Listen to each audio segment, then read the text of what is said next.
Queridos irmãos e irmãs, que a paz de Cristo esteja presente na tua vida, no teu coração, lhe dando, é claro, muita sabedoria para bem compreender a palavra do Senhor e deixar-se ser conduzidos por ela. É isso que nós precisamos na nossa vida. E o texto proposto para a nossa reflexão, ele fala sobre a anunciação do anjo à Virgem Maria. Maria, então, ela é escolhida para ser a mãe do Salvador. Um primeiro ponto aí importante é nos contextualizar. Nazaré, a cidade de Maria, a cidade de Cristo, era uma cidade simples, insignificante, não tinha notoriedade nenhuma naquela época.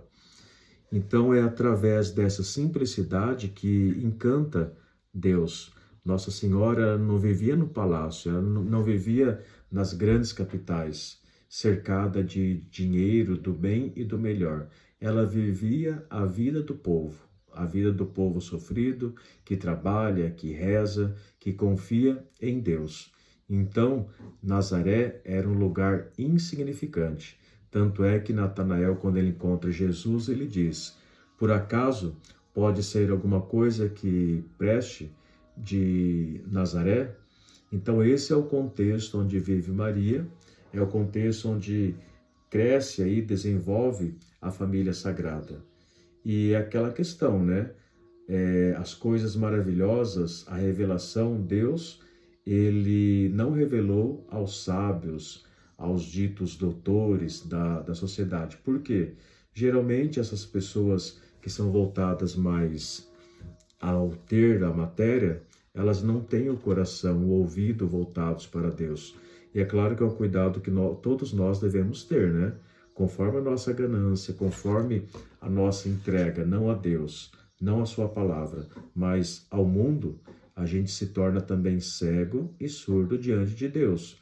Logo, nós não podemos exercer o nosso discipulado como fez Maria, como fez também São José.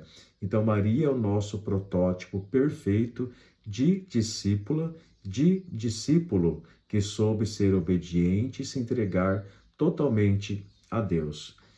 E primeiramente, é claro, que chama a atenção em Deus e Maria é a simplicidade dela, é a humildade dela, é a entrega totalmente no amor.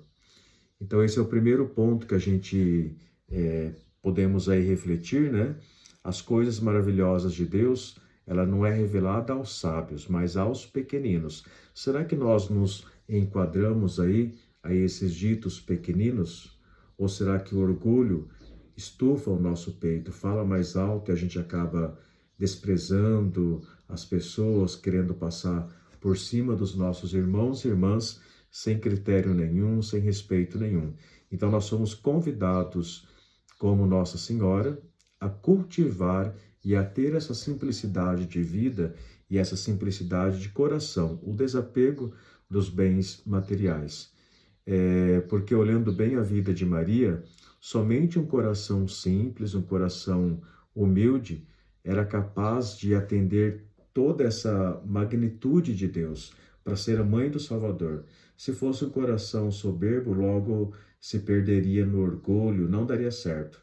Então tem muitas coisas também na nossa vida para nós superarmos, suportarmos, exige de nós um coração mais humilde, um coração simples, uma vida simples.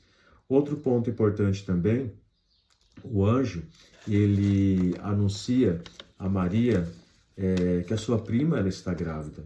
E a gente poderia se perguntar, né, por que o anjo ele fala sobre a prima Isabel? Então ele coloca aí essa entrega de Maria. Maria, ela não se entrega simplesmente a Deus, mas ela se entrega também ao próximo. A partir do momento que ela diz, eis aqui a serva do Senhor, ela se faz serva também de toda a humanidade. Ela serve a humanidade. Então ela olha para sua prima Isabel, de idade avançada, estéril, que não poderia ter filho, e ela vai até a sua prima, ajudá-la nesse período de gestação, de nascimento também de João Batista. Então a gente vê aí um grande testemunho daquela que foi obediente ao Senhor. Ela não ficou com as pompas, né, de ser a mãe do Salvador, com os privilégios, de jeito nenhum. ela realmente se tornou serva. Então, é aquela história. Quem se dedica, quem diz que ama ao Senhor e não ama ao teu próximo, é simplesmente alguém que é mentiroso. Então, no nosso discipulado, que temos em Maria esse grande testemunho, esse grande exemplo, precisamos ficar atento. Se eu rezo para Deus, se eu procuro Deus, logo eu preciso ter essa comunhão também com o meu irmão, senão não me vale nada, né? Então Maria, ela deixa todos os seus afazeres para servir a sua prima Isabel. Nessa caminhada, imagino que ela passou, né? De repente fome, de repente o calor, ou de repente o frio. Correu também risco de vida porque não se tinha carro, não se tinha uma guarda que pudesse protegê-la. Ela foi na simplicidade, na doação de serviço e de amor. Então a espiritualidade de Maria é esse serviço a Deus, é esse serviço ao próximo. Nossa Senhora, então, ela contempla o Senhor e ao mesmo tempo ela serve, ela contempla e põe na ação também. Como a gente lembra daquela passagem de Marta e Maria, as duas irmãs, em que Maria se coloca aos pés de Jesus, ela contempla, ela ouve, ela bebe da sabedoria divina. Só que essa sabedoria, ela não pode ficar só aí, é preciso também pôr em prática. E Nossa Senhora, aqui nessa passagem da Anunciação, ela faz essas duas coisas, ela contempla, ela conversa com o anjo, apesar de não entender tudo, ela se coloca como serva. E ao mesmo tempo que ela se coloca então como serva do Senhor, ela ouve, ela medita no coração dela e ela aguarda, ao mesmo tempo ela sai dali para servir a sua prima Isabel. E é claro que uma vez servindo a Isabel, representa a todos nós, representa a nossa humanidade. Ela serviu a nossa humanidade com a sua vida. Através do sim de Maria, nós fomos resgatados da morte e do pecado. Então a contemplação de Maria, ela se desdobra-se em ação. E é interessante também a alegria do serviço, né? A alegria que leva a uma generosidade. Nós não podemos nos colocar como servo do Senhor só porque a palavra diz, ou fazer alguma coisa com o coração amargurado, com o coração preso, de jeito nenhum. Tudo que a gente faz pelo próximo, a gente precisa fazer com alegria, com amor, senão não vale nada também, né? Senão nós seremos apenas pessoas hipócritas que faz o que não gostaria só porque acha que é importante ou só porque ouviu falar que é importante na Bíblia.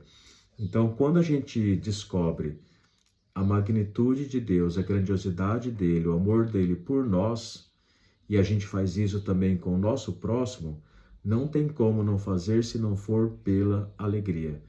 Então, a alegria, quando nós trabalhamos nesta alegria, nessa gratuidade, é porque nós estamos também entendendo o projeto de Deus na nossa vida. Nós aceitamos esse projeto de Deus na nossa vida, assim como Nossa Senhora. É claro que nem tudo a gente consegue abarcar, né, devido à nossa inteligência curta, humana, a grandiosidade, o projeto do Senhor. Mas isso também não importa. O que mais importa é nos colocarmos a serviço. Outra coisa importante também, né? Maria, ela vive essa fé proclamada, essa fé anunciada. Principalmente nos dias de hoje, nós somos convidados a testemunhar a nossa fé. O que é ter fé? Como nós já vimos em outros evangelhos, domingos aí de celebrações de missa, ter fé é aderir a Jesus Cristo, ao projeto dele. Maria, ela não fez nada mais simplesmente, ao mesmo tempo de forma extraordinária, é isso, né? Ela aderiu ao projeto do Pai. Ela vestiu a camisa, ela se colocou inteiramente à disposição no amor e na gratuidade. Então, ter fé é isso, é aderirmos a Jesus Cristo, é tornar os nossos corações mais dóceis à palavra do Espírito Santo, que nos conduz. Então, a gente não se esqueça que quando a gente tem um coração orgulhoso, entregue às coisas do mundo, nós temos a tendência de nos fechar para Deus, de não servi-lo, de não amá-lo e muito menos o nosso próximo. E uma vez que eu começo a fazer uma caminhada de discípulo ou de discípula de Jesus Cristo, como fez também Nossa Senhora em relação a Deus, em relação ao próprio Filho depois, nós nos tornamos servos, não só de Deus, mas principalmente do nosso próximo. E se eu não fizer isso, eu não estou de acordo com o que manda o Cristo. Amar ao teu próximo como a ti mesmo. Então, que nós possamos pensar bem na nossa caminhada. Será que a gente vive uma vida aí muito de aparência? Ou será que nós estamos realmente seguindo esse modelo maravilhoso de Maria, de ser discípulos e discípulas que procura servir ao Senhor e servir também ao nosso próximo? Deus te abençoe hoje e sempre, em nome do Pai, do Filho e do Espírito Santo. Amém.